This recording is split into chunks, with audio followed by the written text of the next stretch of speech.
All right. So what are some reasons and like why should you even apply for a research scholarship? The first one is obviously financial support. Lots of these scholarships will be like given like monetary awards, anywhere from like $1,000 to $25,000. And it just depends on what kind of scholarship you're applying for and how the benefits are given for the scholarship. But aside for that, there's also skill development, networking opportunities, and it boosts your academic and career prospects.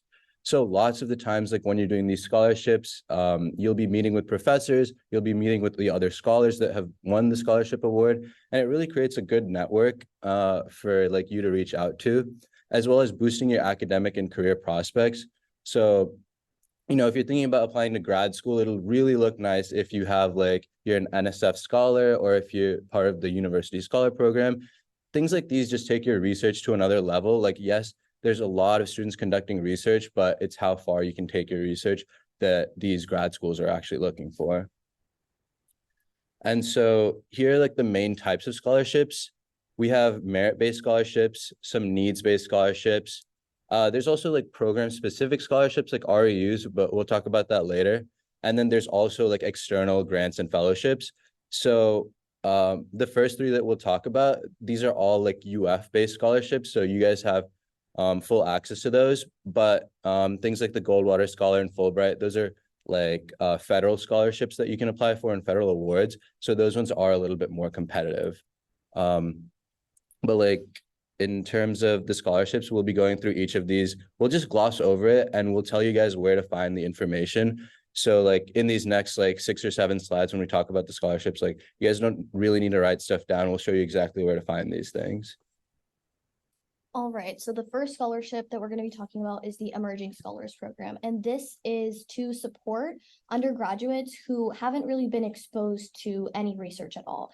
So you do have to be a freshman or a sophomore to apply, but it's open for any undergraduate major. And so what you would have to do is you would have to make your own research proposal. So it's around 500 words, and it's just an idea of a research project that you would want to do. You don't have to have any data or any like background information that's very substantial. You just have to have a project and know how to propose that project. Another thing that you would need to apply is you'd need to have a research mentor. And so I would suggest that if at this time this program is something that you're interested in applying, it is due in November, but you do have time to still find a research mentor and reach out and try to come up with your own research proposal. And so for me personally, this was the way that I got introduced to research. I was a first generation college student. I didn't know anything about research. And so this was sort of my gateway. And the research mentor that I had in this program when I was a freshman is still my research mentor today. So I really highly suggest joining this program, especially if you want that introduction to research. And you do get funded for it. You get $1,000 stipend. You get to present your research at the undergraduate symposium. So it's a great way to improve your outlooks in your research career. And it's just overall a great experience to just go further in that field.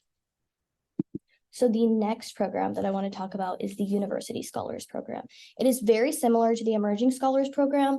The main difference is that it is geared towards undergraduates who have had that research experience. And so again, this is for any year, any major, but it's more for those individuals who have had that experience in the past.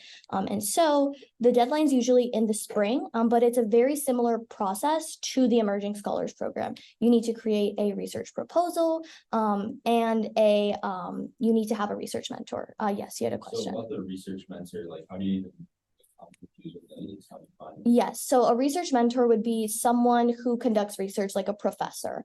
I also, for my research mentor, I had a graduate student in a lab who also conducted research on her own, and that's who was my research mentor. And so I suggest going on department websites and cold emailing professors whose research interests you to see if they would be able to sponsor your research in any way, or if you'd be able to join their lab. I think that's the easiest way to do that. And if you need additional help in doing so, peer advising from the Center for Undergraduate Research Board of Students. We have linked their hours at the end of the presentation. They're really helpful in like drafting email templates, trying to find a research mentor for you. They can give you some really specific and personalized advice for that. So I would recommend doing that. But that's the sort of first step to find a research mentor. And if you're interested in applying for the Emerging Scholars Program or the University Scholars Program, you do still have time to find that mentor because it is a few months away for both of those. But just going back to a little bit more about University Scholars, it is, again, very similar to Emerging Scholars. You do get a little bit more of a stipend, but it is a very great way to sort of boost your research experience. You still get that opportunity to present your research at the symposium. You even have opportunities to present your research at other symposiums at other universities, or even more national based symposiums as well that aren't funded by UF. Yes. If you don't have previous research experience, should you even apply, or is it like? So I would recommend, if you don't, I would apply to the Emerging Scholars Program. Again, that is for freshmen and sophomores. So if you are a junior and you don't have research experience, for the University Scholars Program, I believe they do look for research experience. But again, I don't think that is a hard requirement. And you can double check the website just to see if they change the requirements from each semester. But I would definitely shoot your shot. If you do have a research proposal and a research mentor that would be able to sponsor you, then I think that's a great way to get involved too. Yeah, like especially for like the Emerging Scholars Program, like if you're reaching out to professors and you're saying like, hey, like this is what I'm interested in, I have some sort of rough idea, like they will help you. They will help you like go through your application. They'll come up with a project that both of you guys can do together. So it's really about like working with your professor, and just finding your professor or like your research mentor is like the first important step. But like peer advising is one of the greatest ways you guys can find your research mentor, and I'd highly recommend checking them out. And then, so the next program we'll talk about is research experience program for undergraduates. This is called RepU, and there's a Canvas page for this. And this is slightly different from the Emerging Scholars or like University Scholars Program, because those ones are like pretty competitive and you have to apply and there's like a whole process for it. But this is available to anyone who's doing undergraduate research at UF. Like any student can enroll in the Canvas page for this program. And what it does is it recognizes students who have been doing research throughout their college experience, and you get recognized in the commencement book, and you graduate as like a RepU scholar with the RepU graduation cord. And so the way that this program works is you go through the Canvas page, and there's certain requirements that you have to do. And these things are like obviously like, conducting research for like how many of our semesters, going to research symposiums, like if you go to any conferences, like national conferences, and you basically like collect points for all of the things that you do in undergraduate research. And some of the points are like outside of that, like attending this workshop would count as a point towards like your RepU like scholarship. And so it's a really cool program. And if you're not sure that like, you want to put in the time for an application, this is still a great way to be recognized for the research that you do. Will this PowerPoint be posted somewhere? We'll have notes, but the PowerPoint won't be posted. But we always post recordings on the Center for Undergraduate Research website, so you can refer back to the recording as well, alongside the notes that we'll send out. And then the next one is Summer Undergraduate International Research Program. So this one is like our home institution, because all you guys are UF students, would be UF. And this is when you go to another institution like Yale or like Harvard, and you pursue research there. And for this one, you need to have a minimum of a year of research experience. So it's for people who have already been doing research for a little bit. And the application deadline is in February. And this program is like a summer of intensive research that you do. Typically, it's between 8 to 10 weeks. It's pretty similar to an RU, just RUs are through like NSF, the National Science Foundation. And this is different, but you still get a research stipend of up to $5,000. And the main emphasis is understanding research in a global context. So you'll be doing research that's slightly different from what you'd be doing here at UF.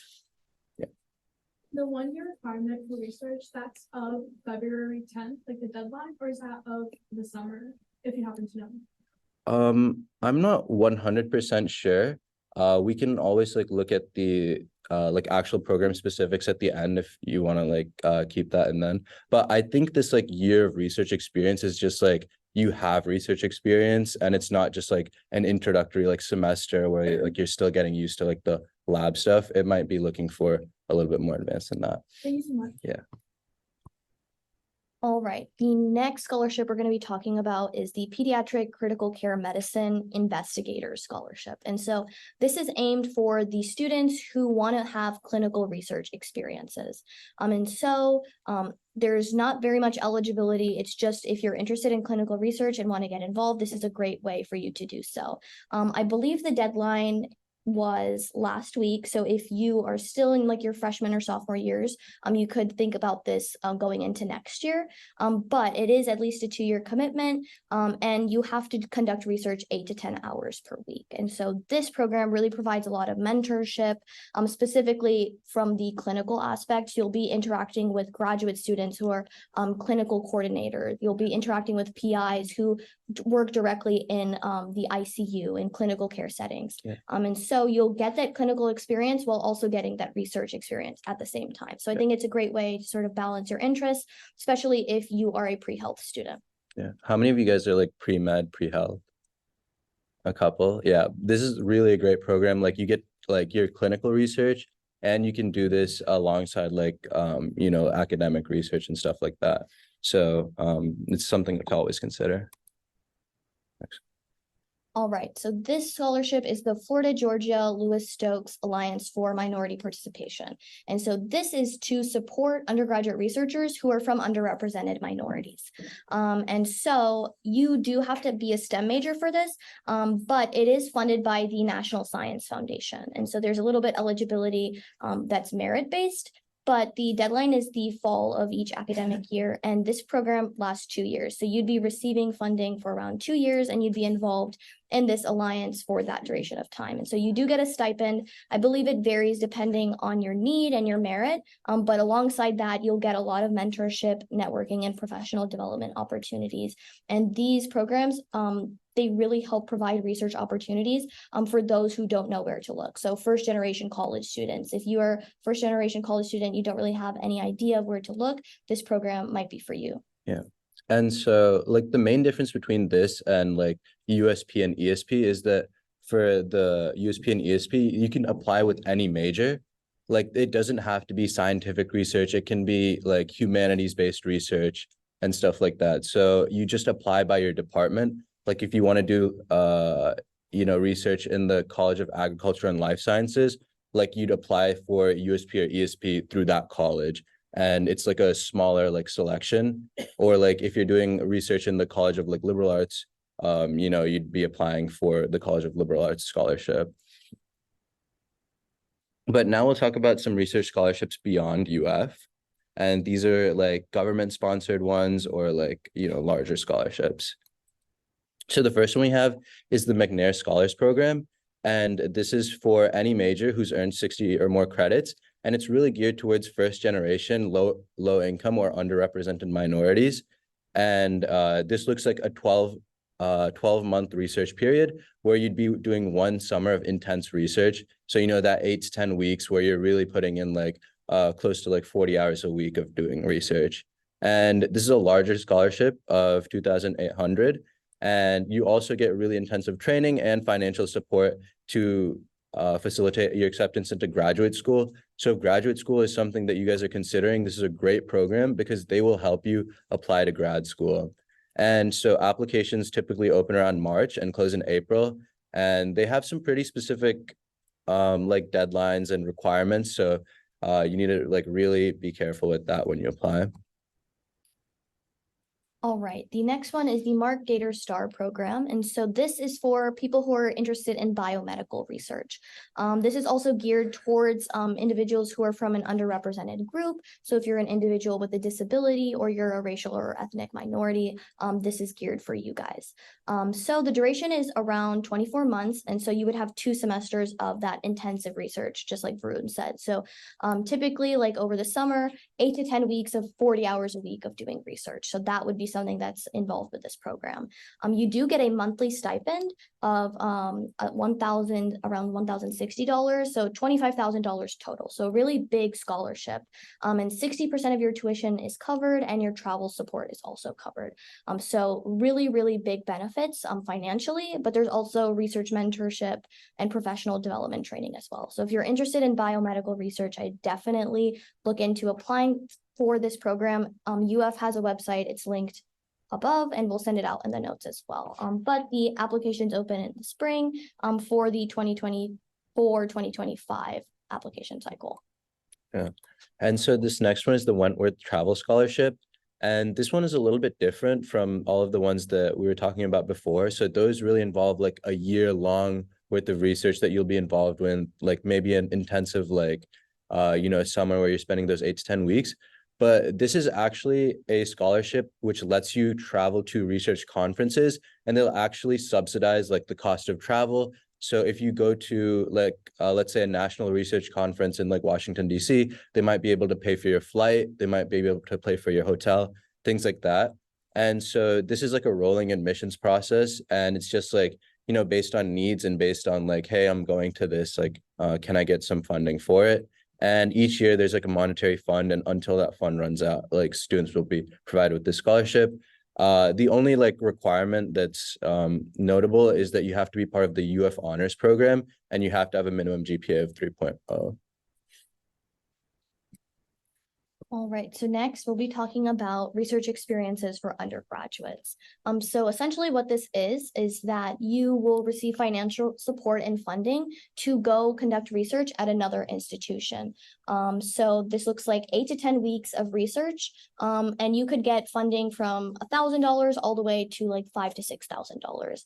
And so you'd be conducting research for 40 hours a week during this like 8 to 10 week period at another institution. And so this is a great way to really dive into your niche research interests. If you know of a professor at another institution who does research that is really compelling to you and you really want to be in their lab, you can look into a RU program to see if they host undergraduates from other institutions, and you can go and apply for it and be a part of their lab for that summer. We do host an RU workshop that talks all about the application process, how to get letters of recommendation, how to draft your personal statements, everything and anything you need to do to apply. We'll talk about it in this workshop, and we'll have a panel of a bunch of undergraduate researchers who have done an RU program. So that'll be on November 2nd from 4 to 5:30 p.m. in the Rights Room 2360. So if you have any questions, feel free to come to that workshop and we can answer anything and everything for you. But in the meantime, if you want to go ahead and browse for RU programs or other summer internship programs, what I'd recommend is going to the NSF website, and they have a database where they have all the different RU programs that are listed for the next year. And so you can highlight all of the different ones that you're interested in and make a note to apply. Another thing that I would recommend is you could also go on Google and do this too. You can look at summer internships for psychology, summer internships for cybersecurity, things like that. And you can try to find one that isn't listed as specifically an REU funded by NSF, but funded through other institutions as well. So that's a great way to do that. Yeah. And so we can quickly take a look at the NSF website. So if you follow that link, or you just go to nsf.gov, or you can like search up NSF REUs, you'll be brought to this landing page. And here you can really find research in any like focus area. So let's say you're interested in like some research in chemistry. Yeah. So here you can find like funding opportunities in chemistry, and you'll be brought to like all of these different like RU programs that you can apply for. So each one of these will have their like own requirements, own deadlines and stuff like that. But this is really comprehensive, and you can search like the national database for any like RU program that's available. So there's so many opportunities, like there's so many for you guys to apply for. And like if this sounds like, this is a thing that you want to do for a summer, like I really recommend coming to our like RU workshop. Like we'll work with you on your applications and stuff like that. But just like in your own time, like if you're curious about the RU program, like feel free to like look on this website and see what stuff is available. Yeah. And then aside from like research scholarships, there's also prestigious awards that you can apply for. And like there's so many of these, we couldn't possibly cover all of them. So there's like a link to, oops, it's not showing. Yeah, so like even UF has an honors program where you can look at these prestigious awards. So like looking here quickly, there's like STEM ones, public service, graduate school abroad, graduate school in the US. So like some of the big ones in STEM are like Goldwater Scholarship. There's also the Fulbright Scholarship. So these are like some really, really, really good things to put on your application. Like if you're really involved with research and you think you've been doing a great job, these are definitely things to consider applying for. And like if grad school is what you're looking for, they will 100% love seeing something like this on your grad school application. But yeah, like it's pretty self-explanatory. Like we'll send out this link to the website. You guys can feel free to take a look at like what's there. Kind of look at what year, what time frame you have to apply. So maybe you guys can get an idea of like, hey, like I'm a freshman now, but maybe in my junior year I want to apply for these things. So just to keep this in mind, like opportunities like this are available and they look really good when applying for grad school. And another thing to note is that a lot of these scholarships have a first round of applications just for UF students because the UF committee has to send like a letter of support. And so a lot of the time, the application deadline on the website might say like October, but UF's deadline might be in August. So be sure to check and reference the UF website before you actually check the actual scholarships website too. All right, so now we're going to be talking about application tips. So the first thing I really want to emphasize is you need to understand the scholarships requirements. So if you don't meet the eligibility, you will automatically not get a scholarship. So you really need to be mindful of all the deadlines, of all of the different nitty-gritty details that each of these scholarships have. So make sure you understand the ins and outs of that before you even start to apply. And then the next thing I would recommend is, of course, applying early. If you apply early, you can get everything in on time. You can make sure that your letters of recommendation are in and correct. You can double check with the program itself to make sure all of your program application materials have been received. Personally, this is something that I've done in the past, and I've had issues with scholarship applications that I've sent in. And because I applied early, they were able to catch that issue and let me know. If I applied at 11:59 that day, they wouldn't have let me know of that issue. So I always recommend applying as early as you can. Crafting a powerful personal statement is one of the biggest things you can do. You might have the grades, you might have stellar research experiences, but if your personal statement isn't compelling enough, then there's so many applicants that they might not even look at your application. And so I really recommend going to the university writing center to have someone look over your personal statement, just having a friend look it over, make sure there's no typos or grammar issues, and just taking your time to do this. This is not something that you can do last minute. And you need to make sure that these experiences are coming from yourself. You can't really mimic the personal statement of someone else because those aren't your research experiences, right? So these really need to come from your own research story and they need to be compelling in their own way. So other things you need to have are strong letters of recommendation. And this just comes from fostering that relationship with the PIs that you work with in your lab, research mentors, graduate students. I've asked for letters of rec from a graduate student when I didn't have anyone else to ask, and that still worked too. So I would really recommend fostering that. There is some etiquette that you do need to be mindful of when you're asking for letters of recommendation. You can't ask for a letter of rec a week before. That's just not the standard practice in academia. You do need to ask way ahead of time, so like at least a month or 2 months ahead of time before you ask for a letter of recommendation. Just because if you ask a week before, they might say yes, but that might not be the strongest letter that they can give to you. You also want to quantify your achievements. So use specific numbers in your resume. If you got a scholarship, you can say, oh, I received $2,000 in funding to do XYZ at this university. So you can definitely use specific numbers and percentages to highlight your achievements. Tailor your application materials to yourself. So like I said, when you're crafting a powerful personal statement, it needs to be personal. It can't be something that you take from someone else just because you saw a compelling personal statement online. So this needs to come from within, and it needs to tailor to your own interests. So look back on your research experiences and try to build a narrative about what you've done. Maybe you've done a lot of varying research. So say I did research in art and I did research in medicine. There's a way that those two things can intersect that might be able to really highlight your research experiences in a super unique way that other applicants might not have.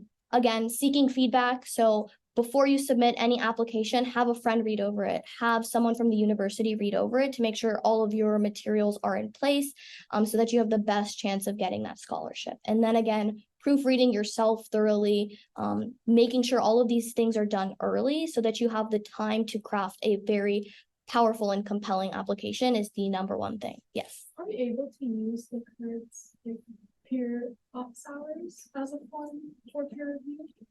So peer advising mainly helps students like find research, but you know, if that is a specific question that you have, you can always like shoot us an email, and we have like 100 ambassadors, and there's so many of us that have applied for these scholarships. I'm sure there'll be like one of them that will want to sit down with you like one-on-one. Like even later in the PowerPoint, like we have like some contacts with people who have actually won these awards, and like they're giving you their contact information so that you can reach out and they will like give you that help. Thank you, guys. Yeah, and I also really recommend the University Writing Center. Whenever I have a scholarship personal statement that I have to submit, I always like make an appointment with them, and they read over. They probably won't know like the details of your scholarship, so you might have to like inform them about what they're looking for, but they can definitely proofread, make sure everything flows together, and they'll give you really great advice about how to like craft your personal statement. So once you have a draft, I would go ahead and make an appointment. Yeah. And then like aside from the application tips, like here's some things that like the scholarship committee is looking for when they receive your application. First and foremost is academic performance. Like if there is a GPA like cutoff for the scholarship, like it's a hard cutoff. Like they have so many people apply for it, and if you don't have the GPA for it, it'll be an automatic like disqualification. And sometimes these scholarships also have like relevant coursework that you need to have taken. Like if you're like not like biochemistry and you're applying for a biochemistry scholarship, like they will not consider you. So you really need to be specific and like intentional with the scholarships that you're applying for. Like some of them seem general and some of them have like weird wording, but you really need to be understanding like what the scholarship is looking for. The next one, and like one of the biggest ones, is research potential, right? So you want to be able to talk about your prior research experience. You want to be able to sell yourself a little bit. You want to talk about any publications that you might have, like even if you're not first author, even if like, you know, it's your grad student writing a paper and you're the 10th author on it, like you still want to include that. And any presentations that you might have done, like if it's a poster presentation, like, hey, like every single week in my lab, like on this, we do literature reviews, like I have experience with that. Like any type of research potential, like you really want to sell yourself. And like let's say like you came up with your own project, like really talk about that, really be able to like know like every single detail of like your research experience. The next one being like a personal statement. So you want to talk about your motivations, your aspirations, why research is for you. And also like the biggest thing here is the alignment with the scholarship. Most of these times the scholarships will have like a vision or like a mission statement, and you want to like understand what the scholarship is looking for in their candidates. You want to understand like hey, they're looking for scholars that really do like interdisciplinary work. Like we're looking for applicants that will like combine like this area of research with this area of research. Like you really want to try and tailor your application to the scholarship that you're applying for. You might be applying for like 10 scholarships, but you know, kind of take the time to like craft it for the scholarship that you're applying for. The next one, they're looking for letters of recommendation. They can tell like when, you know, somebody that like barely knows you is writing the letter of recommendation versus like, you know, it might look nice to get a letter of rec from your PI, like because they're the doctor, like they have like, you know, the title in the lab. But if you're really working with your grad student will write you a much better letter of recommendation as like your mentor and someone that you've been working really closely with. So these recommendations can really help you. And it's also important to consider like sometimes they might have specific requirements on like the numbers of letters of rec that you need. Like please like you need to pay attention to that well in advance. And like even if it feels like I don't know anybody to reach out to, like if you do it well enough in advance, like you can ask your professor, like, hey, like I have this coming up, like, do you have the time to set up a meeting so we can get to know each other better so that you can write me like a really good letter of rec? And so all of this just comes with, being prepared, being organized, doing these things well in advance. And the lastly is community involvement. So like, yes, it is a research scholarship, but you could talk about your extracurricular activities, any volunteering, any leadership to show that, yes, you are a well-balanced, like well-rounded candidate. And it's just something that, it's not apparent at first, but it's something to consider. All right, so here's all the contact information for people who have had experience getting accepted to all of these scholarships. So McKenna is the Center for Undergraduate Research Board of Students Executive Director. Myself is listed there. You can always reach out to me if you have any questions about the Emerging Scholars Program, University Scholars Program, or REUs. I'll also be one of the panelists at the REU workshop. And if you have questions, you can always talk to me after. But I do have a lot of experience applying to those programs. And so if you have questions or ever want to email me with questions about application materials, feel free to do so. I'd be happy to help.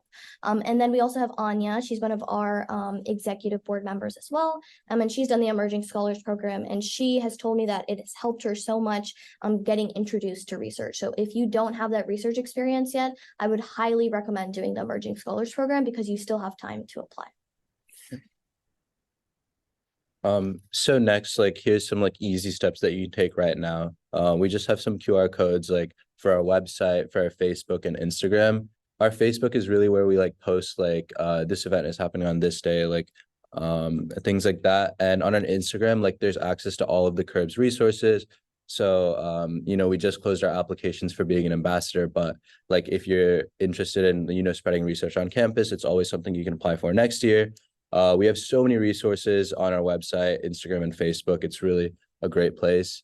Also, peer advising. Peer advising is one of the best resources on campus to get involved with research. Students will sit down with you one-on-one to help you find research, and they'll give you everything from like, the etiquette, like how to cold email. They'll give you an email template.